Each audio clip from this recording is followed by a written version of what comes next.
I'm Heather Bigley. I'm senior producer for In Good Faith, which is a podcast from BYU Radio. And we talk to people of all faith traditions on all walks about their experiences with God. And so we'd love for you to check us out. You can hear us, if you're in the Valley, you can hear us on the radio station on Sundays. But we also are on all the podcast platforms. Anywhere you get a podcast, we're there. Look for us. Our host is Steve Capperry. He's there in the back. So today, I have with me three guests.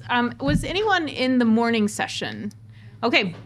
So this is the rest of the podcast cruise to talk about some of the same questions and sort of their answers to those questions. But we do have a few others that we thought about and we sort of brainstormed for you to keep it interesting. So I'm going to start with Samuel Gay of Three Black Men. He's a writer, theologian, and has been a dedicated youth pastor and musician. He holds a BA in digital cinematography from Full Sail University and an AA in biblical studies from Reformation Bible College. And then we have Zaiba Hasan, from Mommying While Muslim. She's an American Muslim born and raised in Chicago. And as you just heard, she grew up biracial and bicultural, Irish Pakistani heritage and interfaith. Upbringing gave her a head start navigating between identities. She has a degree in political science and communication, and this has shaped her outlook on issues like race, immigration, and nationalism, as well as her parenting philosophy, which is geared towards raising compassionate, responsible global citizens.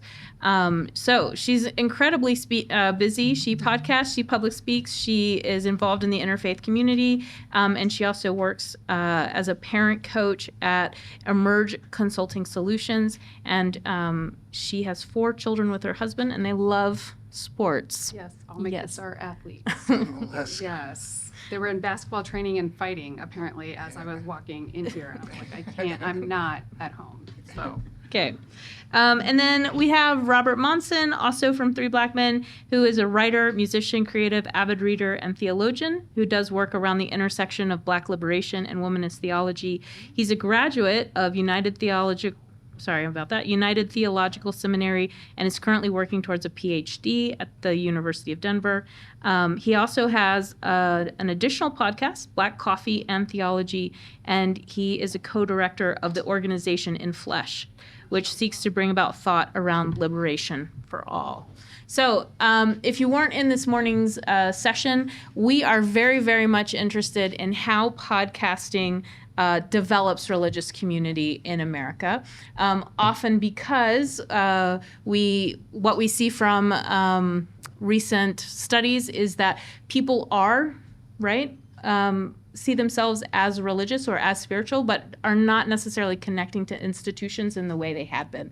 And yet now we have podcasting that allows people to connect to these religious experiences, religious thought, religious discussion in a way they might not have been able to before. One of the questions we actually want to get into is these podcasters were invited to speak at a religious freedom law conference, and somehow that made sense to them. Yeah. And so we want to talk about, one of the things we want to talk about is why would that make sense? And we have reasons we invited them and thought a panel would make sense, but we want to hear from them why they thought it would make sense to show up. The other thing we want to broach is this idea that we're also talking to podcasters who come from ethnic and racial minorities, right? And in this way, they are also creating community. So even within Christian or Muslim or Jewish communities, they may be seen as minorities themselves. So what are they doing, and how does that impact their podcasting, and why would that be important to who their audience is and how they're approaching this mission? Some of them have talked about it as a mission. So we'll get started. We talked in the earlier session about what need that these podcasters saw when they began podcasting. What need did they want to fill, or what problem did they see that needed to be solved? But we also want to continue that discussion. So they got started. Why do they keep doing it? And what do they see that motivates them to keep doing this. So we'll start with Sam. Right on. Sam, what do you think? So as far as what need, I don't know that I necessarily chose to want to do a podcast out of a need, right? Our podcast, if you were here before, you heard it was birthed out of a friendship, a brotherhood, just the need for community, right, within myself. So I guess if there was really a need that started it, it would be like the need for community within my own self that I found within my co-hosts. And really, that's really what's keeping it going. Our community has grown to several supporters via Patreon or in different ways. I've grown spiritually, I've grown theologically, I've grown as a dad, I've grown as a husband, I've grown in so many different ways. And those are really just, they sound really selfish, but we being our first, our primary target audience, like that for me is really why I want to keep doing it. I found community, other people are finding community. And it's not something, it's grown organically. It's not something that we've had to force. It's not something that has been, there's been learning curves, right? There's been things that we've had to go back to the drawing board and readjust, but it's all been a labor of love in a sense to where we love one another, but also that love overflows into other avenues, into other mediums. So Zaiba, we heard, and you've talked about people weren't asking certain kinds of questions. Right. And that sort of was the impetus for the podcast. What keeps you guys going? My son, my oldest, just finished his first year in college. And I tell this story, and I'm going to try not to cry. On the printer one day, I saw it, and I was like, oh, I picked it up. The first line of his Common App essay was, I grew up in the shadow of the fallen towers. And this is a kid who's all-district basketball player, MVP, team captain, 4.6 GPA, I think 1520 on the SATs the first time he took it. And I'm reading this essay, and I'm thinking, if something like this is happening and he feels this way, what hope does any other child in that same situation has? And what made me sad is I literally do this for a living, where I talk and create communication between parents and children. And I was so sad that he didn't come to me to talk about this particular issue.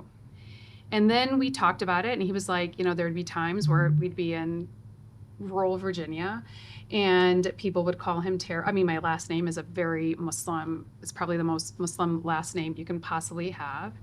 And I grew up white passing, and if you're in the DNI space, it's something where you can pass, and quite frankly, I had a different life experience than some of my children do.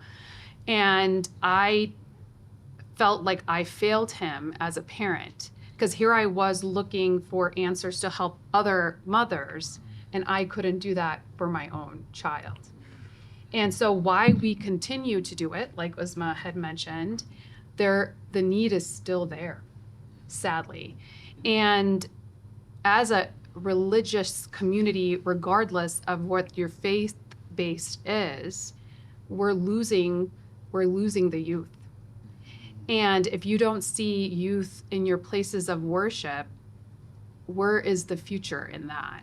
And so part of what we do as Mommy and Mom Muslim, of course, we're tackling really tough issues, but is to provide a platform for other mothers that are going through similar things, and how to create a safe space for them to talk and to help find them the resources, because we're just the talking heads, but we do the work in finding the resources and connecting people to that. So why are we doing this? Because we have that one kid that Uzma had mentioned this morning that says, I think I'm gay. I don't know how to talk to my parents about this. Later on writes us and says, thank you so much for providing this resource. We weren't in it for fame, or I mean, because trust me, we're still putting our money into the podcast, so we're not doing it for money, okay? But we're doing it because that one kid, we made a difference in his life, or that one mom that will reach out and said, I literally was sitting on the floor of my bedroom and I felt so alone, and then I listened to what you guys had to say. Like Uzma mentioned, it's God's work. We feel like it's God's work, and that is why we continue to do what we're doing on the podcast. Wow, thank you. Robert. Yeah, I think the first thing I think about in the why we're doing it, why we're continuing to do it, is simply because, one, our friendship continues to evolve and grow. And so we are still having conversations. And I think for me, I will stop doing this podcast, one, when I stop being authentic, when our conversations dry up, when there's no longer a friendship there. And then I think when I surveyed the podcast landscape originally, when we started this podcast, when you put Christian podcast or faith podcast, number one, all of the resources that come up are white. Yes. And there was one Black faith podcast when we started, and I wanted to continue conversations about God, about faith, in ways that were a lot more expansive than I was hearing. And when you hear the word Christian, Trey alluded to this earlier, you might think a lot of different things when you hear Christian. And I just wanted to continue expansive conversations. That was my personal motivation. And then I think of this Chance the Rapper line, shout out to Chance, where he says, I speak to God in public. And I wanted to talk about my fears, my wrestles, my thoughts about God, not my certainties. I wanted to show what does it look like for a Black man to wrestle with God out loud. So in a lot of the conversations, we were alluding to this earlier, you will hear me crying on the majority. You will hear me crying, and it's a real wrestle. Like there are real things that we are wrestling through. In some of those conversations, we are having arguments in real time with one another. So that speaking to God in public is ugly, it's messy, but I wanted to give a different face to what can Christianity be when it's raw and it's real in America. Well, this is a related question, which is, you Three Black Men started during the pandemic. Did you start during the pandemic or before? 2018. 2018. We're on our Okay. fifth season. But we know that a lot of podcasts started during the pandemic. I was telling them in 2020 I was trying to find a microphone, and there were no microphones. That's true. To be bought. I looked everywhere, and I said to myself, well, everyone's a podcaster now, aren't they? Literally, yes. But that happened. A lot of those podcasts have not continued. So I guess the question here is, additionally, what you podcasted during the pandemic, you're podcasting after the pandemic, how have things changed? You've already talked about why you kept going, but how have things changed, and why does that matter? I can go first. Yeah, I think, it's already here. I think the pandemic has afforded us this unique opportunity to think about how we create digital space, how we create home, how we create meaning for one another, right? And I think there was a real hunger in 2020 and 2021 for things to fill our time when we're on lockdown. And I think there was a surge in people podcasting, right? And there was a surge in people listening, probably out of sheer boredom too. Yeah. And I think some of that's waning, but what I can say is carrying over is this, the pandemic opened up this rift where where people realized they were not connecting to real people in real time. People also felt their ignorance being exposed during the pandemic. Their ignorance of other cultures, their ignorance of violence and oppression. A lot of people told me, I had white, even colleagues tell me, I didn't know that Black people still were undergoing racism, which is wild, but people were like, oh my God, it's fresh for me. And so I think that is continuing that conversation. Some people are bored with some of those conversations. But we still are minorities in this world, and we are still having those conversations. So that's what I would say. What do you think, Sam? What would you add to that? I don't think. So we've had to make adjustments with like our schedules and how we podcast. So we've had to be more strategic as far as that on the business side of things. But I think as far as podcasting is concerned, for us, it's really been business as usual. I think we found more so now that the pandemic is over, instead of like a mass influx of people, it's like typically like a cycle of new people, normal listeners, new people, so it goes in cycles. So I think there's sort of that adjustment on the business side. But as far as us creating content, recording our podcast, it's really kind of been business as usual. We have plenty of content, plenty of topics to pull from, just from the 3 different walks of life that we have. There's always a new book or something coming out. Like Rob is a book junkie, so he's always got something good. He's like, hey, y'all gotta check this out. So there's always something. We're always searching and investing in ourselves and each other, so that we can have fresh things to talk about, whether it be like Trey said earlier, in Kanto, or whether it be like what's a quote from a book, right, that we recently read, and how that impacts us and how we see God. So yeah, I think that's pretty much what I would add. Well, Zaiba, you said that you started in 2018. So tell us, what was it like during the pandemic? How did things change? And then coming out of it? So what changed was my kids were in the background. And I was homeschooling and running my business and podcasting and having teenagers walk, because we video record, not knowing we're live or streaming, and walking in the room in his underwear, asking me where his sweatshirt is. So yeah, that's how that changed. So business as usual. You said earlier you have no sense of humor. I mean, I'm just explaining the chaos of my life.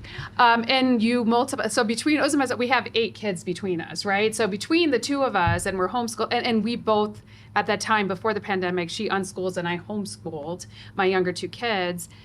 We're already chaotic. So as moms, we have to compartmentalize. I mean, I think that we just have to do that. Like, that's how we survive. I would argue and say even further, women have to compartmentalize, because we are carrying the intersectionality of so many different roles, right? So we'll just start off by saying that. So I'm not going to just relegate that to mothers.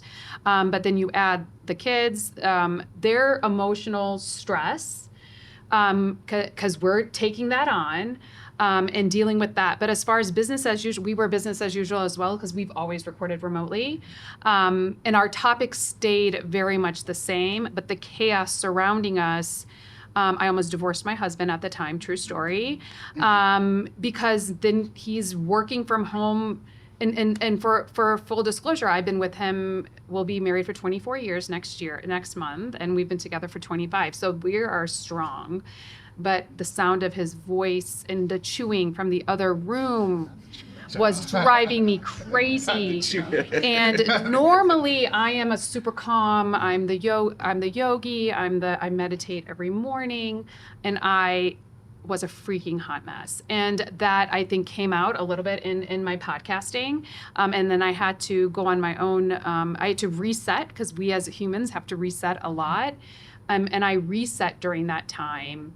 And I went on another spiritual journey, which I think a lot of people during COVID did. You kind of had to refocus, re-energize.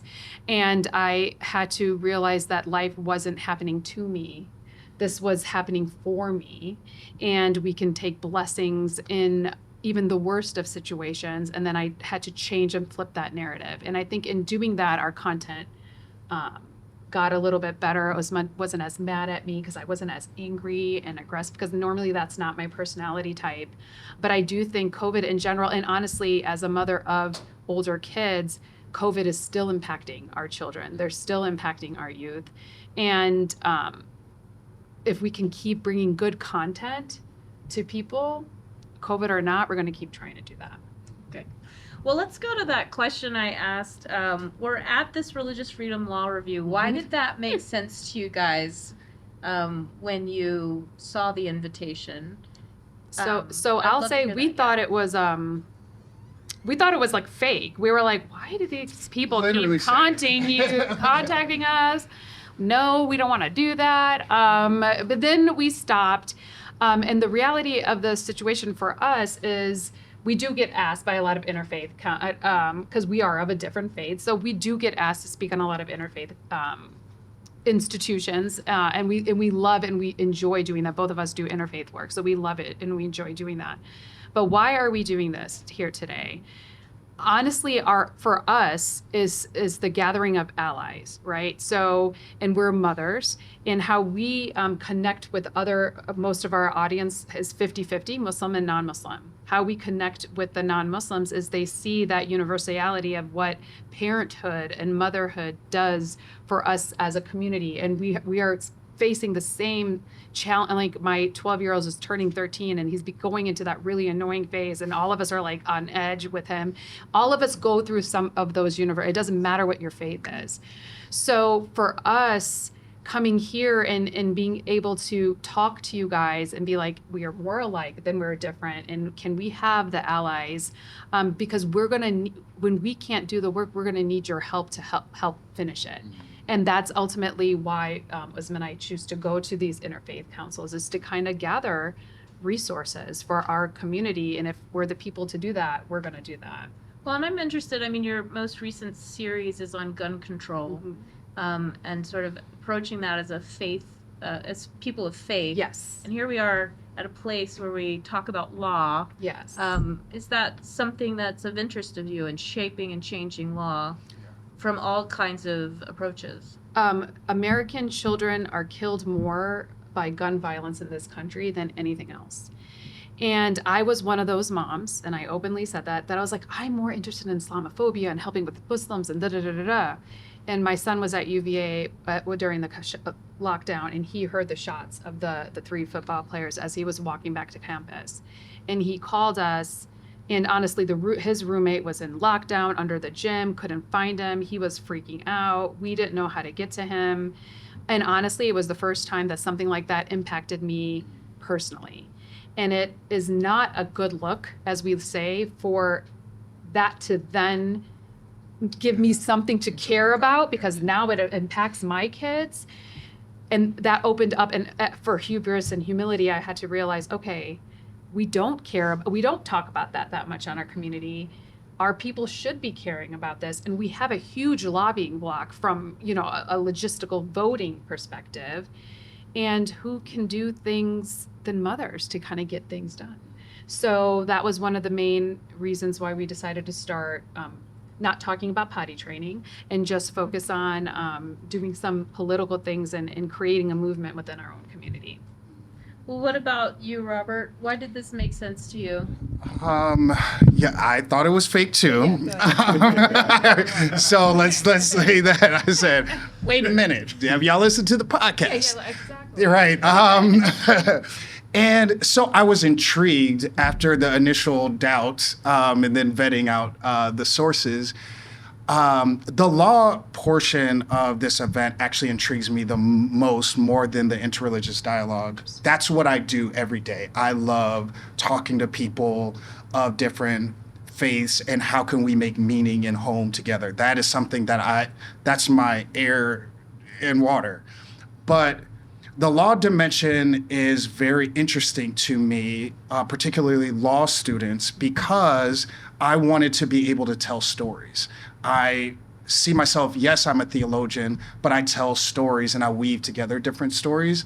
And I wanted to be able to show people, probably in a room that isn't very diverse in some ways, what my life is like, right? And so you see me and you see one thing. You also probably don't know that I'm disabled, right? And not knowing how does that impact how I move throughout the world? How does that impact my faith? And how does that impact how I view the law, how I view law enforcement, being a Black man who's disabled, right? So in one sense, you might see me as a man and I have a certain amount of privilege. but I'm also Black, and right, and I'm also disabled, right? And so I wanted to be able to be with people who will have an impact on a variety of people, and I wanted to be able to tell a story. When you look at someone, what do you see? Yeah.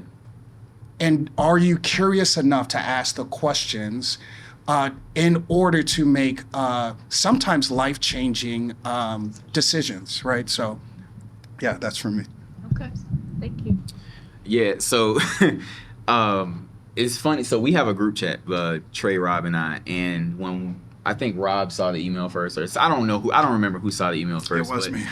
But he hit the group chat quick. It's like, hey, did y'all see this email? And so we're looking at it. All three of us are looking at it, scanning it diligently, and just to make sure, like, because if you have a podcast, you probably get emails all the time of people who want to be interviewed, or they want you to A lot of coaches. right. Yes. Some, it just seems most of it just seems a little sketchy. And so recently, like, those emails had been picking up, so we diligently did our work, and I was really curious. There are, I think, in many ways, I'm no different than many of you all, whereas you may not know much about my background and where I came from, but vice versa. I don't know much about the Mormon tradition. I don't know much about the Muslim tradition, right? I don't know much about different religions. I know what some circles would teach about different religions, which can be very damaging and harmful. And those are the things that I want to release, right? One of the things that, like, and we kind of just talked about over there, is that this kind of being a labor of love, like, I feel drawn by love, but drawn to love. Jesus tells us to love our neighbor as we love ourselves. It's a lot easier to love people when you see them as human. And as introverted as I am, and as difficult as it is sometimes for me to even be present, like, in a room full of people, just because of the social anxiety, it's been such a wonderful experience to be around so many people who are genuine in their desire to love other people. That's probably what stood out to me the most here, and I'm so glad I came. That's ministered to me a lot, because that's really how I desire to carry myself. That's how I desire to come across on a podcast. And honestly, like, this is, like, those things are recorded. And I've said before, like, that's a legacy that I want to leave for my kids. Exactly. A legacy of loving people. So that's why I came. I'm glad I did. Okay. Well, we have a couple of questions about audience. We talked in the morning session about, are you reaching the audience you thought you would, and who is your audience, et cetera, et cetera. And I kind of want to hear from you, when you were going into this, what did you think this would look like? Like, when you, like, ideally we would do this thing for these people. And has that changed as you reassess over the longevity of your podcast? How is your idea of who you want to reach, or what it would mean to be successful in terms of audience? How's that changed for you guys? Yeah, so for me, I did not go in with a certain amount of people that I wanted to reach. In my mind, I thought maybe 50 to 100 people would listen to this podcast max. But my marker and my metric for success was, are we having conversations that are generative?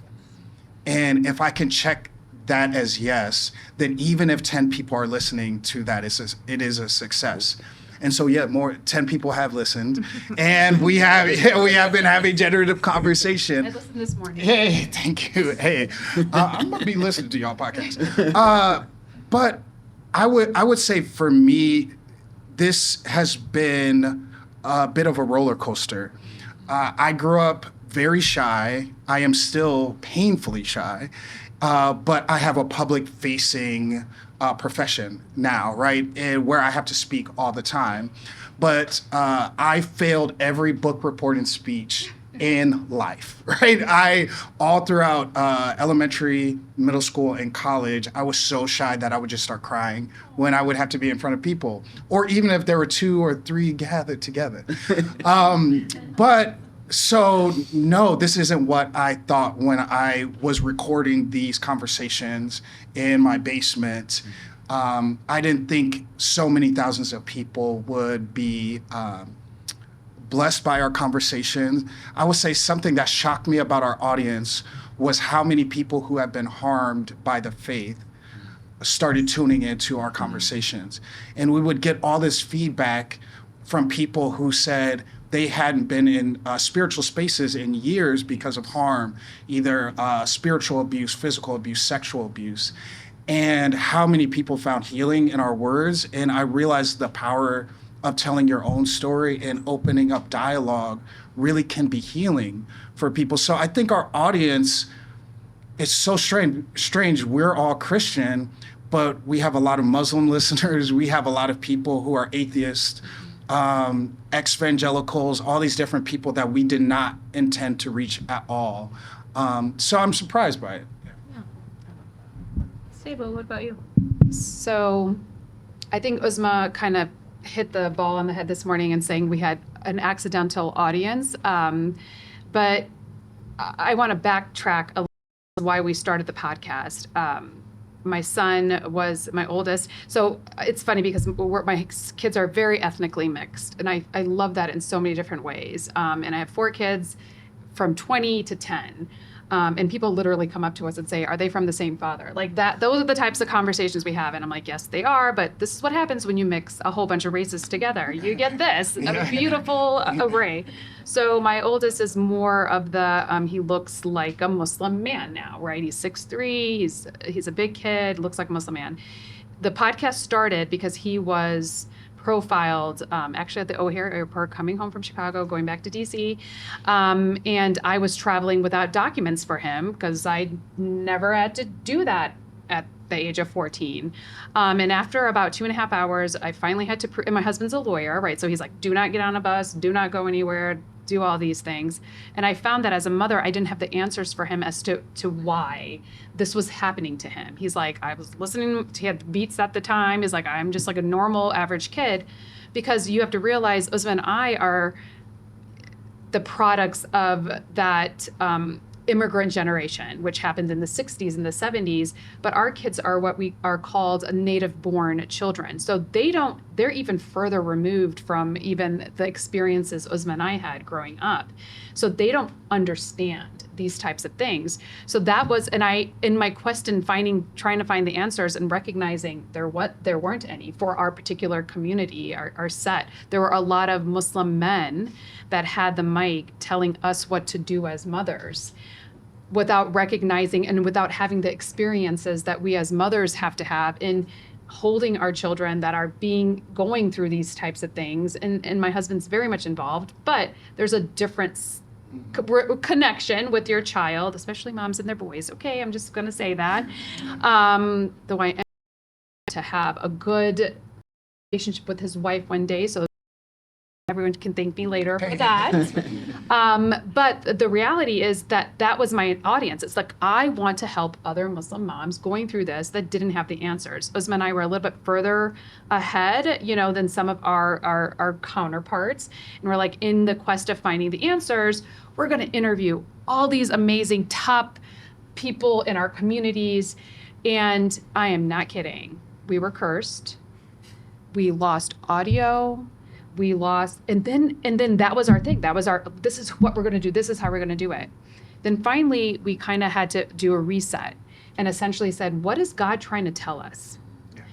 And we can either fight against what it is that we want to do and what we're trying to do, or we can lean into it. So we decided to give the mic to normal, everyday, other American Muslim mothers instead of these big name people and have them tell their story. And in doing that, we were able to tap into an audience that could resonate with our normal everyday, like you go through that as well. Oh my God, I went through that. And so we took this is what we're going to do. And, Isma's the timeline person. She's like, we're going to write the notes and we're going to do this, and recognize that God literally was like, joke's on you. That's not happening. And we've morphed this into opportunities for normal everyday. We're giving the mic to women that would normally be silenced. And in doing that, we've created a power for them. And that is what we've loved and enjoyed in this journey. And in leaning into opportunities like this interfaith stuff, we kind of Forrest Gumped our way here and Forrest Gumped our way to other places. Like we speak at podcast conferences. We're like, why do you want us to speak? And we're the only white. But I was like, oh, that's why. But if this creates an opportunity for other people watching us to be like, if you guys can do it, we can do it as well. So our intended audience, what ended up happening, and how we've had to pivot over time, I really think it's God's plan. And that is why we keep doing the work that we're doing. Yeah, so I would say when we first started Three Black Men, I definitely didn't have the audience in mind that we do. Mm-hmm. Like I just being honest, I thought that we would appeal to more Black people, and that didn't happen. It didn't happen, and we were okay with that. And I think eventually we found ourselves at a place where we felt like we had to reset a little bit, because we wanted to make sure that we were being true to ourselves. Despite, doesn't matter who the audience is, are we being true to ourselves? Is this conversation Trey, Rob, and Sam coming to the table, or is this Trey, Rob, and Sam that we think that they want to see? Interesting. Yeah. So we had our reset, and that was probably between season 1 and season 2 or something like that. When we really had that, and it was weird because we started the podcast. We told people that we were starting a podcast, and so there was an anticipation amongst probably about 15, 20, maybe 30 people. And so we knew okay, well, if nobody listens, they're gonna listen. And it's almost like after we did that reset to say, you know what, let's make sure we're being Sam, we're being Trey, we're being the Three Black Men that we started out to be. That's almost when we started kind of taking off a little bit. And I felt like for me, that's when I just didn't care what the audience was. It doesn't matter who listens. Our first audience is us, because it's our conversation. We're coming to the table to discuss our perspective on this issue. And so we just wanted to make sure we kept that forefront. And so now for me, I love to see the growth. But I couldn't imagine, I'll say this, I couldn't imagine a better audience. I feel like we have a wonderful community of people that consistently listen to us, but also they support us in several different ways, whether that be financially or just checking in on us. So there's an actual community there. So I couldn't imagine this audience demographically, but also in the way that they care and love us. I couldn't imagine that. So I'm really interested in this idea of community, and I want to pick up on that. And one of the things I'm hearing is that the communities don't look like anything that you thought they would look like, and in fact are more diverse and varied than you could have imagined. And so when we kind of pour that back into the question of podcasting creating religious communities, ultimately it seems like you guys are saying, that the community is even more spectacular than you would have thought. But here's my question. What does the community, how do you know it's a community? You talked about them supporting you, but I feel like the community will also go sort of laterally. Maybe that's not the word I want, but they would support each other. There would be ways for them to interact with each other. So do you see that? Are there these opportunities? So you're trying to say from this is where the business stuff of podcasting, so people that are interested in starting a podcast, one of the things from a marketing perspective is creating a place where your audience members can go later and talk about the episodes. So Uzma and I created a Momming While Muslim group on Facebook. I know we're old, okay, but moms are on Facebook. And we like to talk there and post our pictures, and that's what we're going to do. So, and we have, so it was started off with a couple hundred, and we have a couple thousand now. And it's very diverse. Uzma is the one who accepts people into the group, and she's very careful about not accepting men into the group. I think she let my brother in, maybe. He's allowed, some other people, but mostly men are not allowed because she wanted to create a safe space for women. But we have non-Muslims, Muslims, we have women that are not even mothers that are in our group. And we have amazing conversations, and it's like we don't even really do much. It's other people that are coming in and asking questions. So that's a tangible representation of creating a community. Obviously, we have a woke book club, so where we interview women of minority women that have written books, and we read them, we talk about them, and we allow our audience to come into the Zoom rooms and ask the questions of the authors that they wouldn't be able to do. So we've created, I think, these types of events. So from a marketing perspective, creating events like that to kind of engage with your audience. If you're thinking of starting a podcast, do that. Just because we get a lot of our feedback, we accept it. They're like, oh, we didn't like when you did blah, blah, blah. Apparently because I'm shy as well. I hate doing social media. And I hate looking at the camera when we're talking. And so we get a lot of that feedback. Like, Zaiba doesn't look at the camera. I'm like, that's because I'm having a conversation with the other person. So my point is those types of groups really help with the content. It's a tangible representation of actually creating the community. And we've had people, and not to toot our own horns, that have needed help financially. And we connect them because now we've interviewed probably thousands of hours and hundreds of people. So if depending on what the need is, we can be like, okay, you're here in this area. This is a person who, we've gotten people out of domestic abuse. So that's how I feel we've created that community. And again, we don't talk about it much, but we're able to connect with different people just through the guests that we've had on the show. So I want to put a couple things together here, and I want to then ask you a question. So bear with me. This might be a long Dr. Bigley spiel. We're here. Okay. So I'm hearing, like you mentioned, that you have a lot of listeners who've experienced religious trauma and are showing up at the podcast. You at the break mentioned you had your own experience of leaving a physical church for very particular reasons, but still wanting to find a physical church. You're talking about safe spaces. If podcasts are successful at making community, what advice can they offer those brick and mortar institutions? Yes. Ooh, okay, you ask. Come you on, ready? doctor. You ready for it? What advice can we offer those brick and mortar institutions about building community? And one thing I hear is when feedback is given, You take it. listen to the feedback. That might be one thing I'm hearing. What are other things? And I really want to write them down on the board because I used to be a professor, but it's okay. We won't do it. Yeah, I think we can learn a lot from, these digital spaces, right? I think something when I hear, I'm always saddened when I hear religious institutions or churches, whatever, and leaders feel taken aback by feedback. They don't like to hear stories of spiritual abuse. I hear pastors and leaders all the time say, well, that's not all of us. Well, it's enough of you where there's a lot of harm being compounded in our world.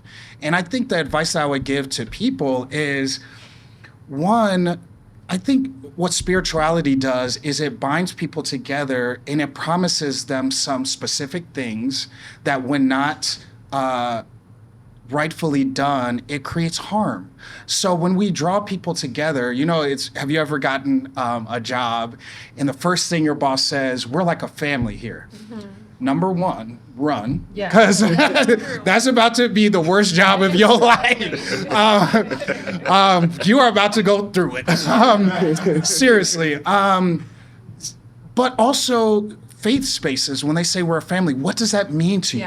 When you say we're a community here, How do you treat your family, right? Like, we're a family here. And so I think what I would advise people is be intentional with the type of language that you use, have on-ramps where people can engage you in dialogue and feedback. We have these platforms where we have something called Patreon, where we have these subscribers who they give us all kinds of feedback on there. They're like, yeah, I'm like, whoa, I didn't want all this community. This is too much. But Patreon is a way where people offline can say, this is the way your words impacted me. Yes. I didn't like this. This was ableist. This hurt me. Have you thought about women who have been abused? Okay, well, I didn't know that when I said it, right? Or, and we also have newsletters. Each of us have newsletters. Trey has one called The Sundu Move, and I have one, Musings from a Broken Heart, where people come and they tell me all types of things, right? So I think I would just say create on-ramps for people to tell their stories. Sam, you had said at the break that you are actively looking for a physical church, and then in fact you love. You said it multiple times. I love church. I do. So what is it that you love that you want to be a part of that kind of institution? At the same time, you don't feel like you're quite finding it. Yeah. So I love the aspect of having a tangible community. Like the online community is great, right? We have amazing supporters. But sometimes I need a hug. You know what I'm saying? Like, I just need a hug sometimes. I have children, right? Like, I do the best that I can to rear them. But also, I would love for them to have a space where they can feel safe. Those things are important to me. I'm married to a Black woman. Right. I think Black women are probably the most marginalized people in America. Right. Like, I would love a space for her to feel like she can be heard, where she could be seen, and not have to deal with some of the different microaggressions she'd have to deal with day to day at work, or just existing. So I love the church. I love the community aspect. I love the idea of people gathering and just feeling loved, feeling seen. This has like really been a cool experience. This has been different from church, but the communal aspect that I've felt just from talking to different people has ministered to me. Those things, those different meaningful interactions, those are the things that I can't get at home. And as introverted as I am, those are also the things that I desire. So just feeding a desire that I feel like only God can feel in a certain way. Yeah. And I believe that's through community. So that's, yeah. Okay. What else would you add to this, Zaiba? So I had a very different experience because I was somebody who suffered from spiritual sexual abuse from people that were supposed to protect you. There was a huge case in Chicago, and I was part of that, unfortunately. So I consider myself unmasked. And I'm unmasked for a variety of reasons, albeit for a lot of the physical things that had happened, and I didn't necessarily feel safe for my children to be put into that. However, I knew enough to know that it wasn't related to the religion, that it was, and not even the institution. It was a couple of crazy people that used their power, to do bad things. So I had enough forethought for that. So for me, I don't necessarily need the physical, and because I think I was biracial, so I was never really accepted in any community. Being biracial in the 70s and 80s was not a fun thing to be. So I was not accepted by the white community or the Indo-Pac community. So it was just kind of like, whatever, we're just here. So I have really focused on creating that space for my nuclear family. So is it lonely and sad at times? People just assume I get invited to so many things, and they're like, oh, you must go to so many iftars, which is like the breaking of our fast. I'm like, I don't get invited to any of them because I don't have that concept of community. Am I looking for that? Yes. Do I personally think I'm going to find it? I don't think so. Sorry, So, and that's just me. So in not knowing that, I want to create that. And we're moving to more in-person events because that was something we really wanted to do. So we've moved over to retreats and we get a lot of positive feedback. So we are doing those types of things to create a sense of like taking your online community and making it an in-person community, because if it's not there, you need to build it. And we have a huge problem in the Muslim community because they don't listen. It's run by, we call them the uncle generation, that are not willing to step down and let the next generation come forward. So the advice that I would give is let the next generation, and it's not our generation, it's our kids' generation. And in giving and empowering them to do that, you will be surprised by how much change and positive impact there'll be, but you need to be humble and humility. We have the concept of the nafs, which is the ego. You need to get rid of the ego and let that next generation come forward. And that's where we are as a community. And that's what I'm hopeful for in building that next generation. Well, I want to thank all of you for being vulnerable. I really appreciate that. I didn't expect to hear some of the things you shared about yourselves, and I appreciate you doing that with us. We have about 10 minutes left, and I just wanted to open it up if there are questions that other people have or want to ask. Now is the time. Hi. My daughter has a podcast, really loves it, and has a great audience too. She's done over 100 episodes. She's really into it. Hey.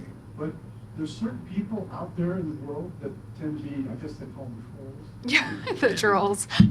Yes. Some of the most amazingly terrible things that they'll say to this poor little woman who's just a mother, just saying some nice religious things. And so, she'll just delete them or do things. But I was curious how, you're informed by all the good, positive things you receive from your audience. But how do you deal with these kind of trolls? We have a designated troll handler. Yeah, your daughter needs a troll handler. Trey handles all of our trolls with class and dignity, and we couldn't be more proud. Laughing, but honestly, seriously. like I that would be our answer. Is sometimes depending on your personality, that might not be your daughter's personality. Is one that can combat that. I think out of the three of us, Trey is the bulldog for us. Yeah. Because I'll just block them, but Trey handles it. Yeah. And I think in your pocket. So I say it was supposed the troll handler, but honestly, what I would say to your daughter and what I would say to my own daughter is what somebody else thinks about you is none of your business. Mm-hmm. Yeah. That's it. Yeah. What they say doesn't impact you. And if what she's doing excites her and ignites her to do something, regardless of whether people believe it or not, that's what she should be doing. And don't care what we've had so many people, I don't wear hijab. You don't even want to know how many times people have said, like, if I got into every single time somebody started saying, like, I would be there all day. And I'm just like, I just can't care enough about what you have to say about me for it to warrant my time. Yeah. And a lot of them are like little teen boys in like foreign countries, to be honest with you, that are just, they think they know better than we do. And we're just like, you can sit down, go talk to your mom, and we'll figure it out. So so you can have two different philosophies. So depending on her I'm the personality that says, let it go. Yeah. But if you feel like you need to do it, or you need to take that as an opportunity to educate them in some way, provide them with some resource. Like if you had to do that, provide them with a resource, do something, go look here. But it's not her care what somebody else thinks about her. I would add that she should prioritize her mental health on that. Because like my bandwidth for that is way beneath Trey's, which is why I don't and I'll just block him. Yeah. Same thing with Rob. He'll just block him. We just don't have the energy for that. It takes so much courage and faith and hope to get in front of a mic and to put ourselves out there anyway. So criticism is going to come regardless. So you can say the sky is blue and somebody's going to criticize that on what kind of blue it is. So it was gray this morning. You see, people will argue over a stick. You see, Zaiba, you see how it. No, but yeah. So I mean, shout out to her. I hope she's encouraged, but just you can't really pay attention to that. That's And somebody needs to hear her voice. Yeah. Yes. There's one person, even if it's one person, needs to hear what she has to say. And that should be good enough to keep moving forward. Yeah. So you touched on it a little bit earlier. I think all religions are separated.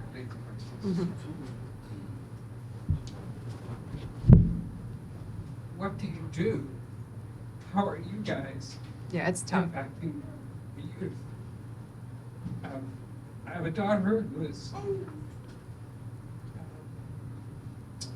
doesn't believe in God anymore. Yeah. I have every one of my friends belong to all of their children. I've All of got them are- organized with the children. Yes. What do we do? So I could, first of all, I want to say, I get it. We've all been there. And when you are a faith-based person, the only thing you want and you hope for is that your family follows you to that faith, right? Like that is the number one thing as a parent, regardless of what that religion is having the faith. There are statistics right now that the youth were the most depressed, the most anxious, the most using substance abuse. They're drinking the most of any generation that came before them. Do you want to know what the number one reason why is? Their lack of faith, their lack of believing in something bigger than who they are. And in not having that belief system is creating all these incidental issues. How they got there, there's a whole variety of studies right now. Like my particular area of study is the combating intergenerational trauma. That's what I do for my clients particularly. Whether we want to admit it or not, we as parents have facilitated some part of that. So knowing that and acknowledging that is something that we should start off with, right? And that's the truth of it. We can't go a bit like, I did everything the best that I can, and yet my kids start, like, there's a reason why these kids are leaving organized religions in droves. The other thing is there's access to so much information. And from a cognitive issue with these children, they don't have the ability to compartmentalize, to file things away, to think critically. They won't do that till they're 24, 25, 26 years old. That's neuroscience, right? That's not even just, oh, I wish they would know. No, men in particular, no offense to men, boys are stupid until they're 25. Sorry. It's later. It's not just And- like yeah, 30. They're starting to have Like 30, glimpses, 32. and that is the truth. And our women, our girls, are being impacted by that as well. And I'm a mother of 3 boys, so I get it. And my kids are going on their own spiritual journey. They've told me. We're open with that. I'm not saying this is the right answer, but we're very open with that. We didn't shun them. We're like, okay, this is the conversation we're going to start having, and you're going to feel uncomfortable. But the reality is, if you believe something, you at some point had to learn and go through a journey to get there. Your kids have to go through that own journey. Yeah. And honestly, it has nothing to do with you. Yep. Yeah, I think what I would say as far as my work with the youth, something that I'm trying to really help people understand is that their questions are valid Yes. and their wrestles are valid. Mm-hmm. And I think I would almost say it this way, it's not even, people are leaving institutional Yes. spaces, but a lot of them aren't leaving faith. They just don't know how that faith Yeah. reconciles Yeah. with the world that they live in. Yes. And so Yes. to Zaiba's point, the pain that people are experiencing is real. Yeah. People are wrestling with homophobia. Mm-hmm. People are wrestling with, I had a young man ask me actually, he told me, I'm a gay young man, does God hate me? Right. And that really hurt me because he was crying and he said, I want to love God. Yes. I just don't know what God thinks about me. Yes. And so I think what I have really tried to connect for people is, hey, it's okay to ask these faith questions. And even if you leave that institutional space, I want you to know you can have a faith that is meaningful for Yes. you, right? And so it's not often, people still have faith, they just don't know the image that we're presenting to them. And so our work is to pivot, to allow these questions and pain stories to come forward. Yeah. In our own journeys, right? Like, Yeah. I went through that, and now I'm here, and this is a good example. I think Zaiba hit it on the head earlier when she said they have their own walk. Yes. I don't even want to like guess or try to like play chess mentally with, but I can speak for me from my context. I was raised in church.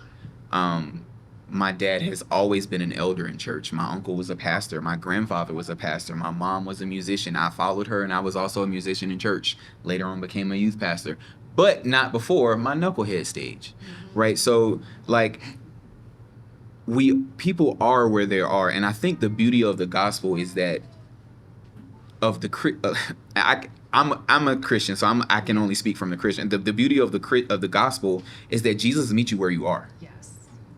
And I would dare say that would be true for any It is. religion, that God meets you where you are. And that can be frightening as a parent where our kids are. And it's in this time and space, it can be frightening for their future. But I think we were talking earlier, faith is not absent of doubt, Yes. right? Like the absence of faith is the absence of hope. Yes. I don't necessarily believe that a denial of God verbally is a denial of God In your- functionally. Yes. I don't remember an exact moment where I felt saved, right? Where I felt like this is it, I'm going to heaven. But if I look back over my life, I can see God holding me in his hand and in every area of my life, providentially guiding me. And so I think it would be your daughter's journey, but also your journey, your faith journey as well. Yes. And so I would say be encouraged with that. And lean into community, lean into where your faith lies. And just trust God on that. And love your daughter. Absolutely. And love her. Love her. Anyway. Love her. We're going to close. Thank you for asking those questions, and hopefully we have some time to chat individually. Round of applause for